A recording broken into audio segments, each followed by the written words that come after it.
Does that run? Cool. All right. So I'm Jason Abers, Web Design, and sometimes the whatnot, maybe, well, I'd say probably 40% whatnot. Yeah, we'll go with that. So today, my presentation, sometimes I talk about the website stuff and some of the other stuff.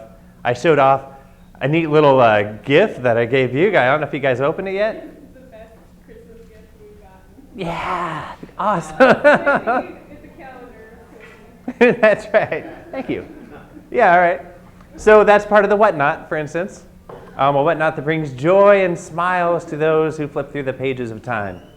But today, first of all, I think it's kind of neat you get to see this. This isn't really relevant to what it's relevant to what I'm doing.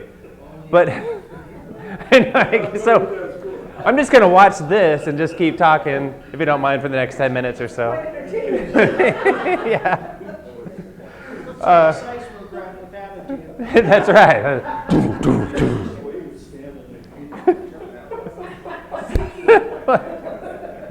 So anyway, and then other times it usually lands like the Microsoft realm of help you services and whatnot. But with the new year, new aims for productivity and getting tasks done, I'm going to talk a little bit about SharePoint. And it's not quite free, but it's almost free. It's a service that Microsoft offers to where in your office scenario, you pay a monthly or yearly fee, but you get Excel, you get Word, like the full-blown Excel, Word, PowerPoint, several licenses of that for your team, but you also get these awesome, powerful email systems. Well, heck, I might as well switch to that screen here. Email addresses through Exchange, and I'll tell a little bit about what that really means, as well as really awesome task windows and things like that that can really help your organization all kind of clue in and push forward together with a common dream and goal. And I'm punching at the screen. So Exchange email. You probably, I know a lot of you have the Gmails, the Yahoos, and the whatnot. Well, Exchange is something that Microsoft made, all-powerful email system. But one thing that's really special about it is that, let's say you have your phone and you're using email on your phone, you're like, oh, I'm going to reply to this person, or oh, I've read this, so I'm deleting this, deleting this. This may be going on in your phone anyway, but it depends on how it's set up. But with my phone, since it's an Exchange email system, when I delete it on my phone, it is deleted on the computer and on my computer at home. If you read stuff, it shows up as being read there and there. So you don't have this whole redundant, like, okay, did I read? Okay, this says I read it, but here it doesn't show as being read. And so it's this nice, I won't say symbiotic relation. That's a great word, but it doesn't apply here, but I want to throw that out there. It's this nice simultaneous view of your email. And I won't show examples here because I'm not that awesome of a presenter.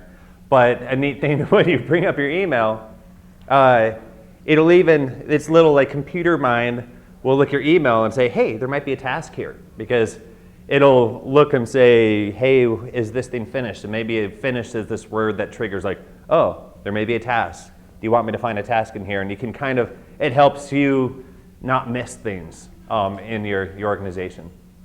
So that's intriguing. I know Kevin's like, oh, that's really intriguing. I kind of wish that he'd go more into that. I won't, but that is something. Yeah? So Gmail, if you say I attached blah, blah, blah, and you try to send it, it'll say, hey, you think you have an attachment. Where is it? Yes. Why doesn't Microsoft Outlook do that? You know what it does, though? It does, but mine doesn't. Yours doesn't? Oh, yeah, so mine does. So it's not smart enough. Are you using Outlook? Yeah, I thought we were on this program, but apparently not. Yeah, because at least on my Outlook, I think 2015 is what I have loaded on my computer. Is it 2015? It does. If you ever use the word attach or something, even if it doesn't, it might be something like, hey, I attached this sticker to my face earlier and blah, blah, blah. Before you send it, your email might be like, hey, did you mean to attach something? And so it's there, but maybe it's a setting that's not set. Like maybe you have to toggle something. Because one thing, and Microsoft is a little more maybe safe, maybe conservative. I don't know really what the proper adjective is, where you often have to opt in to these permissions. where Google generally is more of a you're opted in unless you want to opt out of it sort of permissions. And so at one point you might have not told Microsoft like, hey, why don't you read my emails and let me know if there's something that I need to take action on. So yeah, so at least there might be hope for you, and at least you know it does happen for other people. What's that? You know where to find that in settings? No, I don't. Under permissions, right? You would think so. So what I'm going to do, and it's on record, is I'll Bing it later and see what I can come up with. Okay. And again, by using Bing, I'm going to get one of those points for that day that I can cash in on coffee, Starbucks cards, and other things. I know. If I have extra time, I'll recap that for the people that weren't there whenever I talk about this a couple times a year, because I'm just kind of this recursive speaker for a company that doesn't pay me anything. So You need Starbucks cards for that. that's right. That's right. So tasks. I'm going to talk about tasks because this is kind of, I think, the real like, oh, we're going to get stuff done this year, but how do we do this as this awesome team? So when you log into SharePoint, I wonder, is it better for me to sit here and then mouse over here? This is kind of awkward. There's this awesome menu where it gives you stuff like mail, calendar, people, newsfeed, OneDrive, blah, blah, blah, blah, blah, blah. And one thing too, if you end up getting the Office 365, that's really what I'm talking about. Office 365 is this email exchange, this and this thing. You end up, here's the Word and the Excel and all these other things I was talking about. But the tasks window is what we're going to talk about now. Loading. So with tasks, still loading. Actually, I think I didn't click on tasks. Going back, mouse over. Again, it's kind of weird for me looking over here, but clicking over here. That's the one you click. What's that? Envelope? What's that? The one with the envelope? Oh, am I clicking the envelope one? Uh-huh. No, that's awkward. I mean to click on this guy, right? Tasks. I'll do something else here. Site. Best presentation ever. Team site. And, well, I'll cover something else that I've done to cover something else. Tasks. Working on it. Loading. Bam. OK. So with this setup, one thing you notice this awesome timeline to where we have someone had a project assigned to them that started way back in August, and as it goes all the way across here, it was due probably yesterday. So ooh, that's awkward for someone. And if I were that person, it'd say that I had one late task on there. But let's just start with doing a new task, because that's what we really care about. So we're going to the new task window. Just clicking on something. Task name, give presentation to awesome folk at Elmer's. Start date. Let's say I started planning for this yesterday. Due date. I'm going to do that today. And assign to, I am assigned to Jason. That makes sense because, of course, I'm the person that's whatever. But there's more information to where, let's say, before I gave this presentation, that I needed someone like Susan to give me a topic or something like that. So what I could do is here's some predecessors where it could be something to where I need Susan, well, first I'm going to say need to present something awesome. And here I could say custom prices were needed, or there's another task that I created where Susan has to do something to where I can say, okay, add this over to here, to where I could assign a task to you. And then once you finish your task, then I get this email saying, hey, Susan uploaded her something or another. And then I'd be like, okay, now I know that I can actually get in there. So you're not always saying, hey, where's the what? Hey, have you done the what yet? Because it'll let me know instantly. And you can set up multiple predecessors to where you have to do the first half, John has to do the second half, Mike has to do the third half, and then we can all kind of keep tabs. And when someone does the first half, it lets you know that the first half has been done, and then we don't let you know for some reason because we just decided to keep you in the dark. And yeah, stuff like that. Standard, exactly. Because you have all those secret things you have to do with your finances and stuff like that. So anyway, point being, having all these different assignments to everyone else ends up becoming this, that's where maybe it's a symbiotic relationship to where as stuff starts happening and being done, people are alerted so they know that they can start their tasks. And that could be even, like calling the amount of people each week or something like that. And were we to go even further into it, there's even this, maybe I'm 70% done with my task. Maybe this is a high priority, and maybe this is in progress, or it's been deferred to someone else or something like that.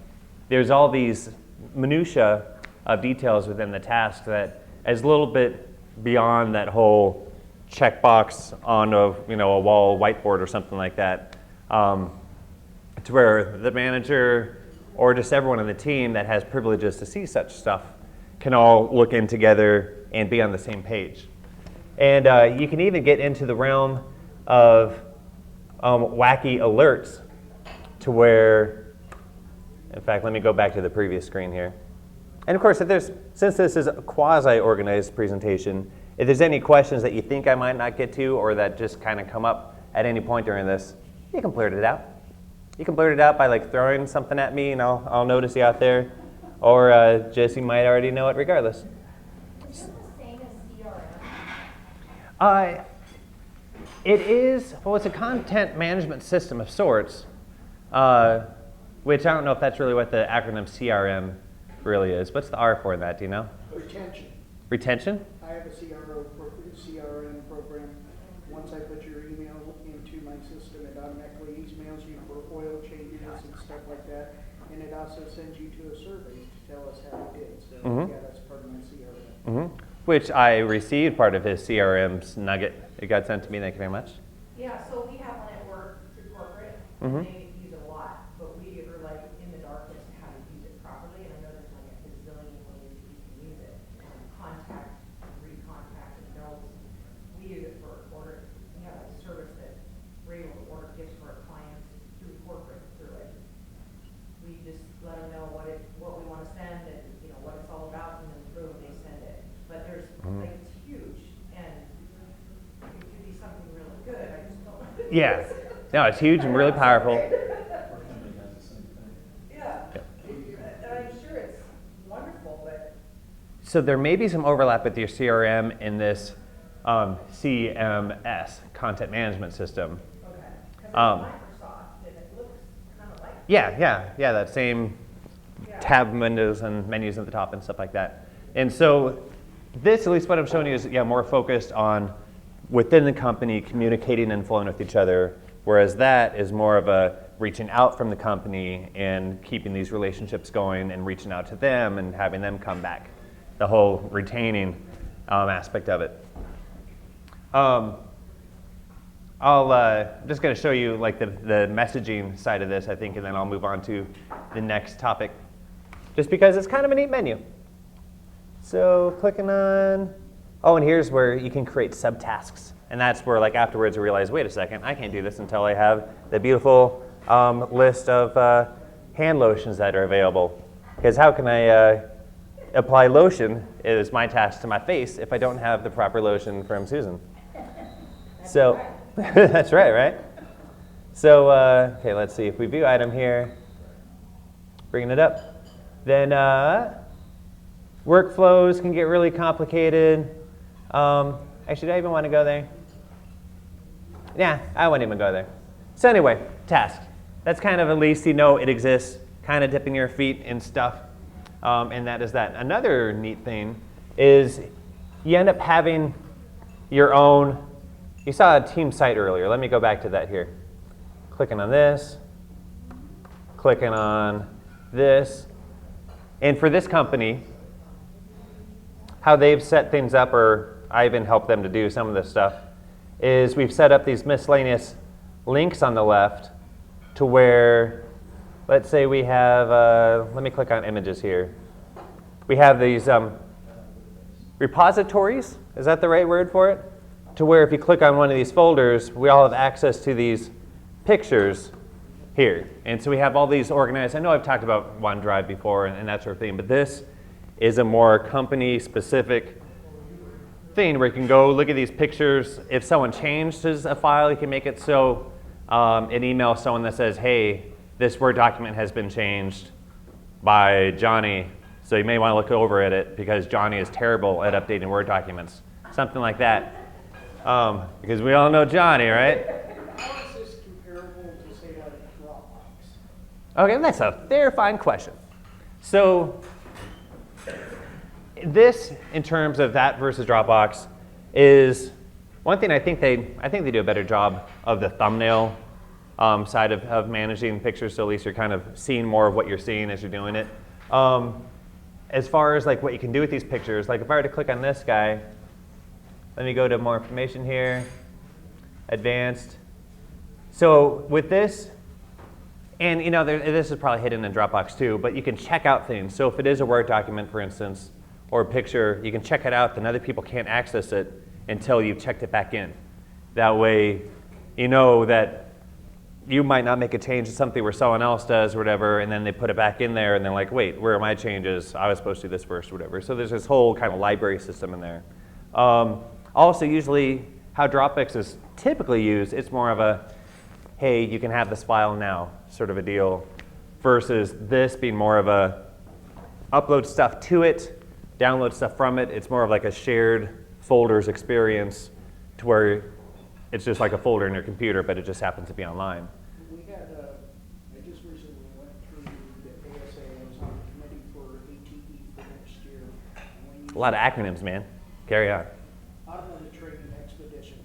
Okay. We do it every March for 3 days. We actually shut down our business, everything.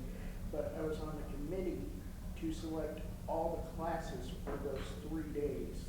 And so in Dropbox, we were able to go in Dropbox, we were able to look at the syllabuses for each course and everything like that. Mhm. And we were able to make comments directly to them and then finally set the schedule through this. Mm-hmm. Mm-hmm. And yet we were able to see so-and-so edited here, so-and-so did this, so-and-so made a comment. So we were able to see what everybody else was doing, and even though we were scattered throughout the state, we still had one agenda working Mm-hmm. on the own day. Isn't the cloud a beautiful thing? Yeah.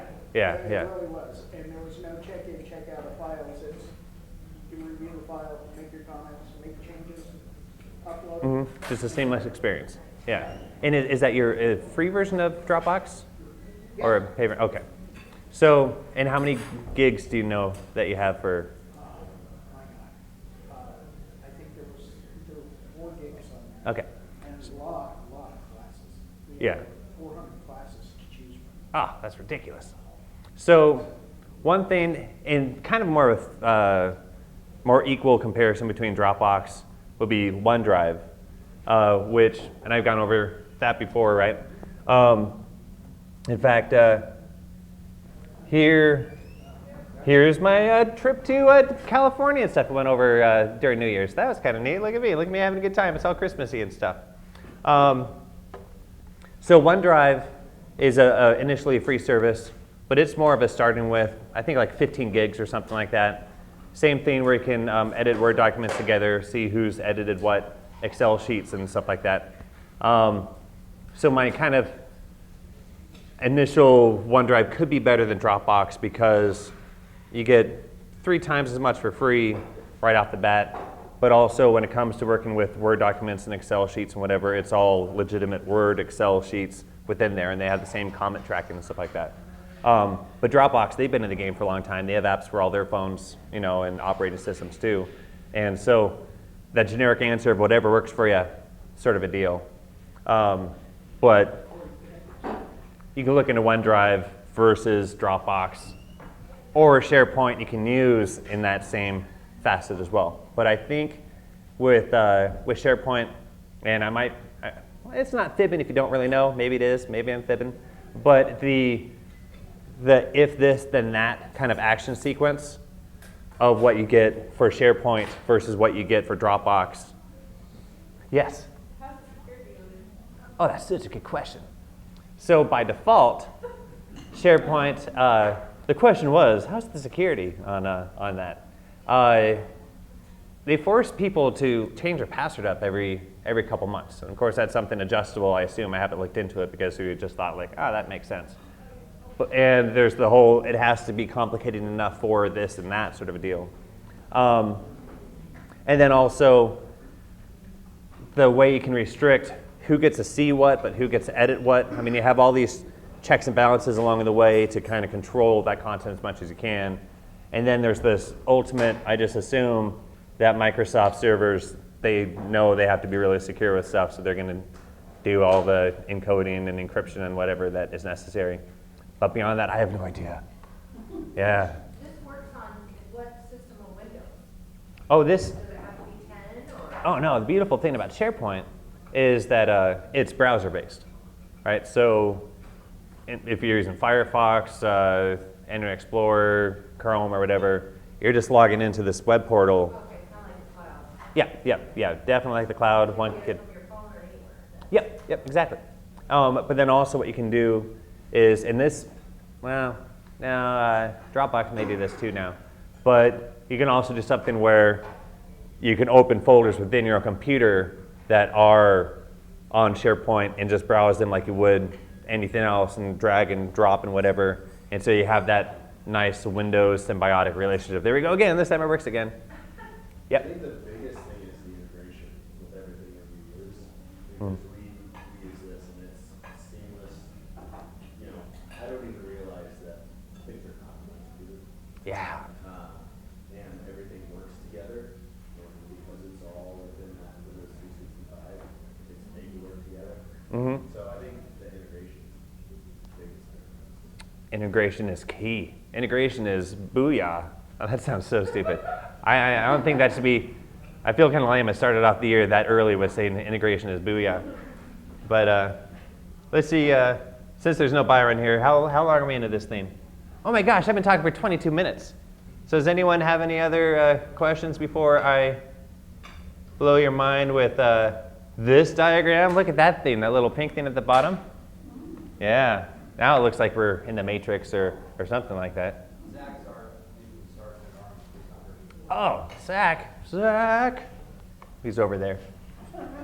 So, yeah, anything else? I know it was kind of scattered. You can talk to me afterwards or email me at standout@jasonneighbors.com or call me at 2233-WEB, 253-2233-WEB, and I might have more answers than I do now. So that's exciting to think about. 5 more minutes. All right. Blow our mind. Whoa. What's the best way to get started with all that? Just do it Bing. Oh, I love how you said go to Bing first. Yeah, that's a good point. I'll spend 2 minutes talking about Bing again, if the rest of you don't mind. So let's see. Let's see if we go to. Probably the best thing is for you to go to. Let's see here. Office 365. I do a little search for Office 365. Of course, it comes up here. Blah, blah, blah, blah, blah. Is if you go to Office 365, actually, is that really the best thing for you to do? Let me go back. Because you want to learn what the different programs and pricing schemes are. Because OneDrive is free. And that is this whole upload files, work with Word, Excel, and this and that, or whatever. It's great. But the actual, maybe we go to this thing here. But the actual Office 365 Business Essentials for Business or Business Premium, this will go and explain like what you're really getting for what and what software comes with it and such. And you can really, I mean, you can spend, if your team's big enough, I assume $100 a month or something like that on this to have all these licenses to cover your whole thing. And one thing that's kind of neat about this too, back in the day, you'd buy like 5 licenses for Excel 2006 or something for your team, or XP or something like that. But then every couple of years, you'd have to upgrade and then kind of go through that whole rigmarole. I'm glad I used the word rigmarole. That's one thing I don't hear often. But now with this, they're shifting from this selling software to selling a service thing. That's what Microsoft is doing. And so it's all about getting these automatic updates. You're paying a monthly subscription, basically, but you're always with the most current, secure, awesomely featured system. And again, to compare this to like the Google Docs scenario, there's a lot of, I mean, Google presents so much as like this free experience for you, but there is of course a cost to that, to where it's the advertising, it's the reading through your stuff for the sake of building this marketing profile that gets shared with people, sort of a deal. And I come across as kind of conspiratory sometimes when I talk about the Google versus Microsoft thing, but really Microsoft is, you keep your information, we don't care about that unless you want us to read stuff to try to serve you better, but they don't make their money, their majority of their money, in that marketing you as data to the world sort of a mentality. And so, yeah, you will be paying something here, but like you're saying, T-Bird, we don't have to call you that every once in a while, that it is this beautifully integrated system to where, I mean, I've done this with Google Docs, and again, maybe they keep improving themselves, I'm sure they do, to where it's not an issue anymore, or maybe if you toggle something isn't. But I've gone into Google Docs, edited some Excel sheet, but then wanted to use it in my Excel thing, but then it makes this copy where there's the Google Docs version and then the Windows version, and then like, oh gosh, which one am I really supposed to pay attention to? And but it's a completely beautiful story when it comes to the actual Windows programs. So anyway, yeah, so go to Microsoft.office.com or something, and it'll probably send you to products.office.com, and Bing it is another great way. And let me talk about, I probably have 2 minutes. I'll just say this one last thing about Bing again, is let's say you do go to Bing.com. Each day, well, it looks like his head's steaming off. That's kind of creepy. But each day you get this fine picture. So that's one thing. I'm into fine pictures. Look at this here. You get the added bonus of these neat little trivia things that talk about this picture or this location or something. So you start your day off learning something fun. That's kind of cool. What's that? Each day is different? Sometimes it's animated. In this case, today's one is, instead of animated, it's there's like an audio file that goes with this, I guess. My news is across the bottom, but every time I click on one of these news stories, and this is stuff that I told it I cared about, it gives me these little points here to where I have 7,600 usable points right now.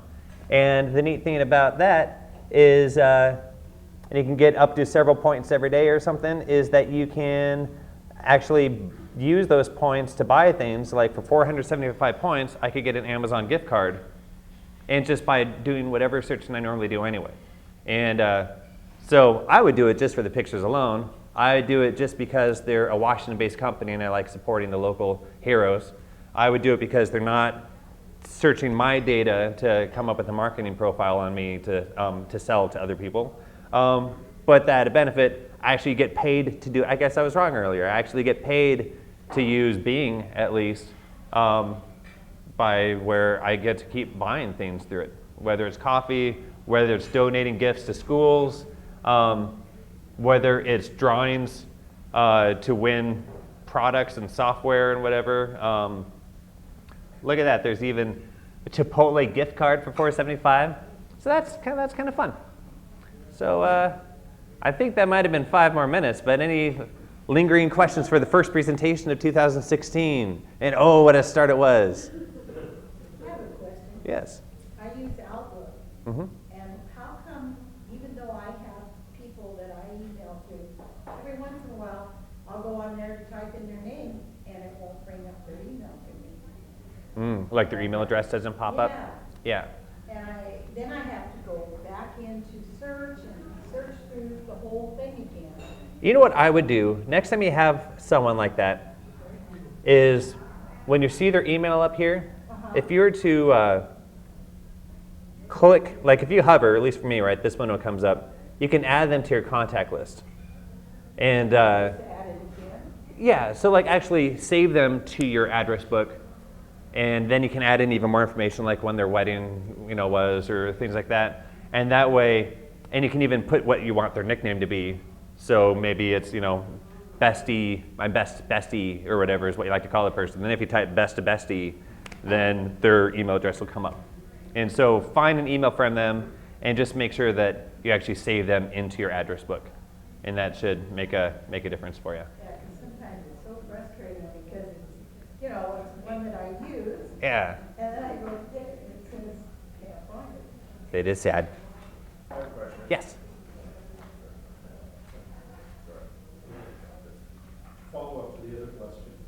When you're buying software, do you recommend buying a license at a monthly or yearly subscription or buying software so you get it free? I used to be that guy. I used to be that guy for years and years to where I would just full out buy it outright and just sit back for years and years and be like, this investment is paying off. But now everyone wants to transition people away from that anyway. So they just keep making it so attractive to do the subscription service. And so when I really, compared the two and just see how often the software is being updated, and then they give you this extra space in the cloud, and they give you these extra fonts that you can access and everything, to where I am now, it just makes sense to me to have that as a business expense where each month, I know it's $50-something for my web development graphic stuff. It's with this, I buy it per year because at least can get a good price for the annual, whatever. But yeah, I'm buying into the subscription service because they make it so awesome. Yeah, but just after a year or two or three, the price adds up pretty quick. I'm already at about $300 for the stuff that I bought just for this year. Uh-huh. Pretty little spending. Yeah, I guess it can be. And there's the other thing too, to where maybe you can use just what's for in OneDrive for typically what you would be doing anyway, because I'm a special case where, the software is what I do.